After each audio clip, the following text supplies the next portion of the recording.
రాష్ట్రంలో కరువు ఉండకూడదని పోలవరం ప్రాజెక్టును ముందుకు తీసుకువెళ్దామని సీఎం చంద్రబాబు అన్నారు. సీఎంగా బాధ్యతలు స్వీకరించిన తర్వాత క్షేత్రస్థాయి పర్యటనలో భాగంగా మొట్టమొదటిసారి పోలవరం ప్రాజెక్టును సందర్శించారు. గత సీఎం చేసింది క్షమించరాని నేరమని చంద్రబాబు అన్నారు. ప్రాజెక్టుకు సంబంధించిన తన కష్టాన్ని బూడిదపాలు చేశారని ఆవేదన వ్యక్తం చేశారు.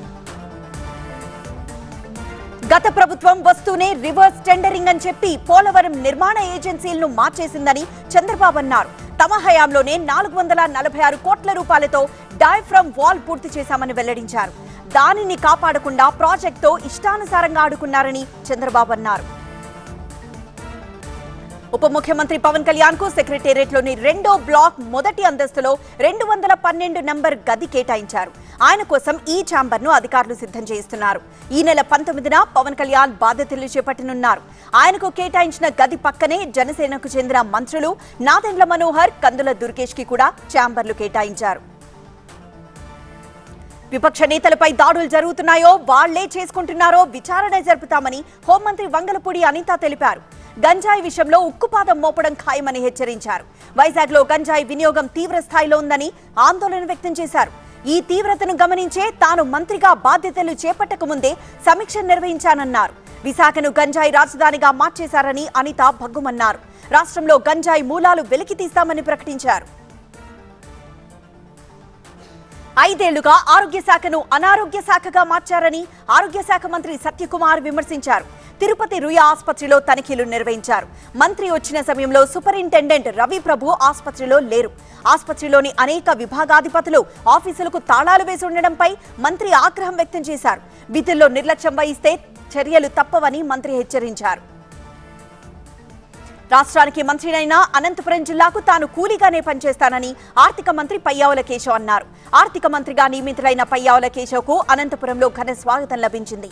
పార్టీ ఎమ్మెల్యేలు, ఎంపీలతో కలిసి ఆయన డీసీఎం వ్యాన్ పై ర్యాలీ నిర్వహించారు. ఎన్టీఆర్, అంబేద్కర్ విగ్రహాలకు పూలమాల వేశారు.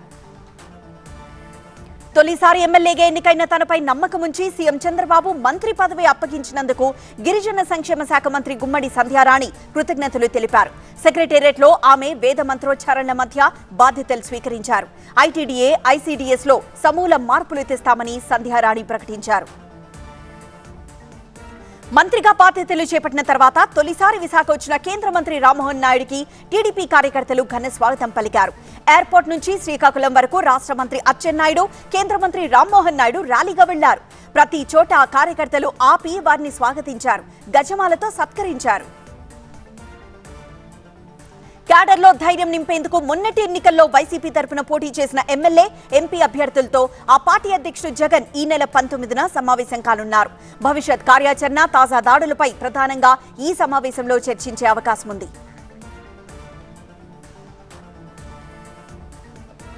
ఇచ్చిన ప్రతి హామీ అమలుకు కట్టుబడి ఉన్నామన్న మంత్రి శ్రీధర్ బాబు. జాబ్ క్యాలెండర్ త్వరలో విడుదల చేస్తామన్న కాంగ్రెస్ నేతలు. మైనర్లు వాహనాలు నడిపితే తల్లిదండ్రులకు శిక్షలు. తెలంగాణ టాప్ 9 న్యూస్ చూద్దాం. నల్గొండ ఔటర్ రింగ్ రోడ్ లో ఇళ్ల స్థలాలు కోల్పోతున్న వారికి మార్కెట్ రేట్ ప్రకారం పరిహారం చెల్లిస్తామని మంత్రి కోమటిరెడ్డి వెంకటరెడ్డి ప్రకటించారు.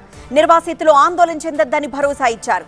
పానగల్ చౌరస్తా దగ్గర 5.5 కోట్లతో భూగర్భ డ్రైనేజ్ నిర్మిస్తున్నట్లు తెలిపారు. ఉదయ సముద్రాన్ని టూరిస్ట్ స్పాట్ గా అభివృద్ధి చేస్తామని మంత్రి కోమటిరెడ్డి వెల్లడించారు. తామిచ్చిన ప్రతి హామీకి కట్టుబడి ఉన్నామని మంత్రి శ్రీధర్ బాబు స్పష్టం చేశారు. బీఆర్ఎస్ వదిలిన అస్తవ్యస్త ఆర్థిక వ్యవస్థను సరిదిద్దుతామని తెలిపారు. చంద్రబాబును ఉదాహరణగా తీసుకున్నారంటే హరీష్ రావు పరిస్థితి ఏంటో అర్థమవుతోందని విమర్శించారు. తాము తెలంగాణ ఆలోచనలు అమలు చేస్తాం తప్ప ఏపీ ఆలోచనలు కావని స్పష్టం చేశారు. బక్రీద్ సందర్భంగా ముస్లింలకు దేవాదాయ శాఖ మంత్రి కొండా సురేఖ శుభాకాంక్షలు తెలిపారు. ఖిలా వరంగల్లో నిర్వహించిన ప్రత్యేక ప్రార్థనల్లో ఆమె పాల్గొన్నారు. ఈద్గాల్ను అభివృద్ధి చేయడానికి తమ ప్రభుత్వం కట్టుబడి ఉందని తెలిపారు. ముస్లింలకు 4% రిజర్వేషన్లు అమలు చేసిన ఘనత వైఎస్ఆర్దని సురేఖ గుర్తు చేశారు. జాబ్ క్యాలెండర్ పై నిపుణులతో చర్చిస్తున్నామని, త్వరలోనే ప్రకటిస్తామని కాంగ్రెస్ ఎమ్మెల్సీ బల్మూరి వెంకట్ అన్నారు. విద్యార్థులకు బీఆర్ఎస్ ఏం చేసిందో చర్చకు హరీష్ రావు, కేటీఆర్ సిద్ధమా అని సవాల్ విసిరారు. ప్రశ్నించిన విద్యార్థులపై హరీష్ రావు కేసులు పెట్టిన విషయాన్ని మర్చిపోయారా అని ప్రశ్నించారు. అసాధ్యమన్నది తన డిక్షనరీలో లేదని మల్కాజ్గిరి బీజేపీ ఎంపీ ఈటెల రాజేందర్ అన్నారు. ప్రజాప్రతినిధుల పరిధుల్లో తేడా ఉండొచ్చు కానీ గౌరవంలో తేడా ఉండదని తెలిపారు. కార్పొరేటర్ అయినా, ఎమ్మెల్యే అయినా, ఎంపీ అయినా ప్రజల కోసమే పనిచేస్తారని అన్నారు.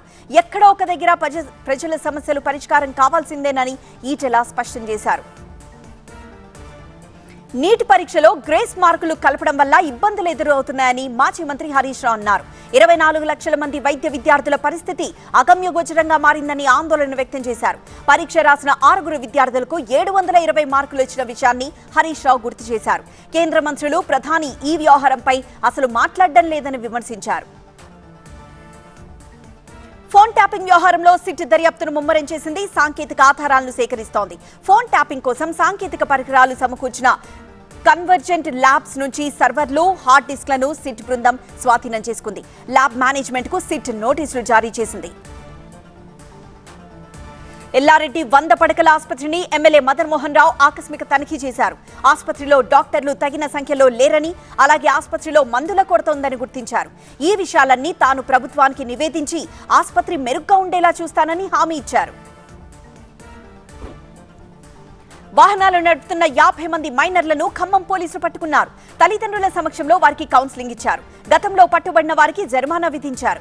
మరోసారి దొరికితే వాహనాలు సీజ్ చేస్తామని తల్లిదండ్రులను పోలీసులు హెచ్చరించారు. మైనర్లకు వాహనాలు ఇవ్వొద్దని తల్లిదండ్రులకు సూచించారు. భారత ఈవీఎంల హ్యాక్ చేయాలని మస్కు సవాల్ విసిరిన పురంధేశ్వరి. జగన్ నివాస మార్గంలో రాకపోకలకు అనుమతి. తిరుపతి అప్పాయలగుంట ప్రసన్న వెంకటేశ్వర స్వామి బ్రహ్మోత్సవాలు ప్రారంభం. తెలుగు రాష్ట్రాల టాప్ 9 న్యూస్ చూద్దాం. ఈవీఎంలను హ్యాక్ చేయొచ్చని టెస్లా అధిపతి ఎలాన్ మస్క్ వ్యాఖ్యలపై ఏపీ బీజేపీ అధ్యక్షురాలు పురంధేశ్వరి స్పందించారు. మన ఈవీఎంలను హ్యాక్ చేసేందుకు ఆయన్ను ఎన్నికల సంఘం ఆహ్వానించాలని కోరారు. ఈ విషయమై గతంలో ఎన్నికల సంఘం ఎన్నో అవకాశాలు ఇచ్చిందని, కానీ ఎవ్వరూ ముందుకు రాలేదని ఎక్స్ వేదికగా పురంధేశ్వరి తెలిపారు. తాడేపల్లిలోని మాజీ సీఎం జగన్ నివాస మార్గంలో వాహనాల రాకపోకలకు అనుమతిచ్చారు. దీంతో ఆయన నివాసం, క్యాంప్ ఆఫీస్ దగ్గర ప్రైవేట్ సెక్యూరిటీ ఏర్పాటు చేశారు. దాదాపు 30 మంది సెక్యూరిటీ సిబ్బందిని ఏర్పాటు చేసుకున్నారు. రోడ్లు, భవనాల శాఖ మంత్రి బీసీ జనార్దన్ రెడ్డి యాగంటి ఉమామహేశ్వర స్వామిని దర్శించుకున్నారు. కుటుంబ సభ్యులతో ఆలయానికి వచ్చిన జనార్దన్ రెడ్డికి ఆలయ అధికారులు పూర్ణ కుంభంతో స్వాగతం పలికారు. స్వామివారికి ఆయన ప్రత్యేక పూజలు చేశారు. ఆ అంటే అభివృద్ధి, ఆ అంటే ఆనందరావు అనేలా అమలాపురాన్ని మార్చుతానని కొత్తగా ఎన్నికైన ఎమ్మెల్యే ఆయితాబత్తుల ఆనందరావు అన్నారు. అమలాపురంలో ట్రాఫిక్ సమస్యను చక్కదిద్దడం తన తొలి ప్రాధాన్యత అని ప్రకటించారు. మాటల్లో కాదు, చేతల్లో చూపి నియోజకవర్గ ప్రజలు ఆశ్చర్యపోయేలా చేస్తానని ఆనందరావు అన్నారు. డ్రగ్స్ తీసుకుంటున్నారనే అనుమానం ఉన్న వారిపై తెలంగాణ నార్కోటిక్ బ్యూరో నిఘా పెట్టింది.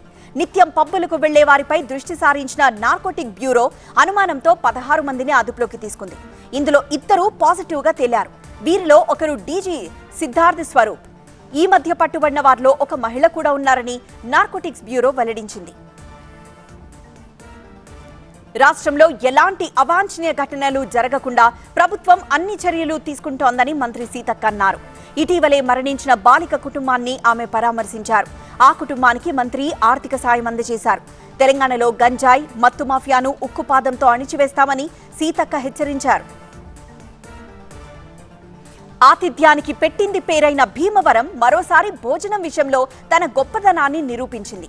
కేరళ నుంచి భీమవరం వచ్చిన జేసీఐ సభ్యులకు భీమవరానికి చెందిన పేరిచర్ల కృష్ణంరాజు విందు భోజనం ఏర్పాటు చేశారు.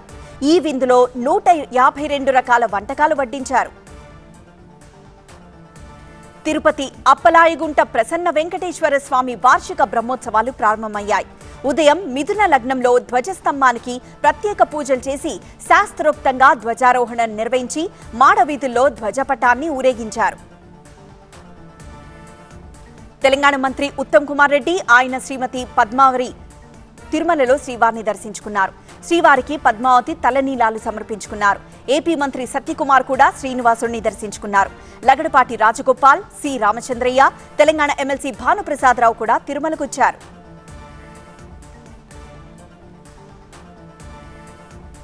వాయనాడ్ను వదులుకున్న రాహుల్, రాయ్బరేలీకే మొగ్గు.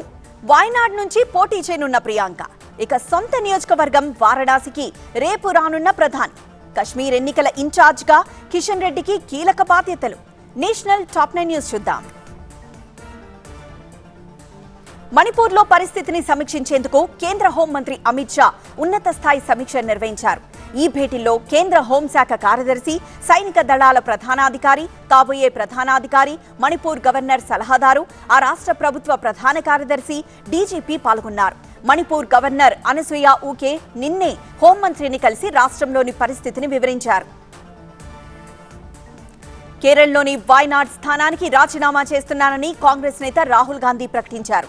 తమ కుటుంబానికి ఎంతో అనుబంధమున్న రాయ్బరేలీ ఎంపీగా కొనసాగాలని ఆయన నిర్ణయించుకున్నారు.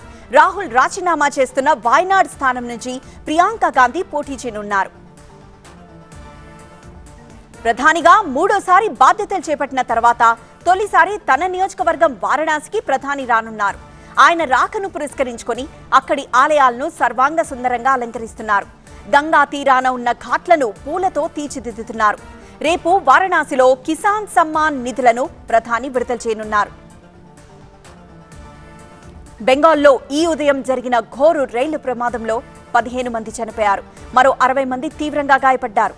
కోల్కతా నుంచి అస్సాంలోని సిల్చార్ వెళ్తున్న కాంచన్జంగా ఎక్స్ప్రెస్ రైలును న్యూ జల్పాయ్గురి సమీపంలో వెనక నుంచి ఒక గూడ్స్ రైలు ఢీకొట్టింది. ఈ ఘటనలో ఈ రైలుకు చెందిన 4 బోగీలు గాల్లోకి లేచాయి. ఈ ప్రమాదంలో మరణించిన వారికి కేంద్ర ప్రభుత్వం 10 లక్షల రూపాయల పరిహారాన్ని ప్రకటించింది. లోక్సభ ఎన్నికల హడావిడి ఇంకా సద్దుమణగక ముందే త్వరలో జరిగే 4 రాష్ట్రాల అసెంబ్లీ ఎన్నికలపై బీజేపీ దృష్టి సారించింది. అసెంబ్లీ ఎన్నికలు జరగనున్న మహారాష్ట్ర, హర్యానా, జమ్మూ కశ్మీర్, జార్ఖండ్ రాష్ట్రాలకు కేంద్ర మంత్రులను ఇన్ఛార్జ్లుగా నియమించింది. జమ్మూ కశ్మీర్ రాష్ట్రానికి కిషన్ రెడ్డి ఎన్నికల ఇన్ఛార్జ్గా వ్యవహరించనున్నారు. అమెరికా, భారత్ మధ్య ఉన్న వ్యూహాత్మక భాగస్వామ్యం రానున్న రోజుల్లో మరింత బలంగా ముందుకు వెళ్తుందని విదేశాంగ మంత్రి జైశంకర్ ఆశాభావం వ్యక్తం చేశారు.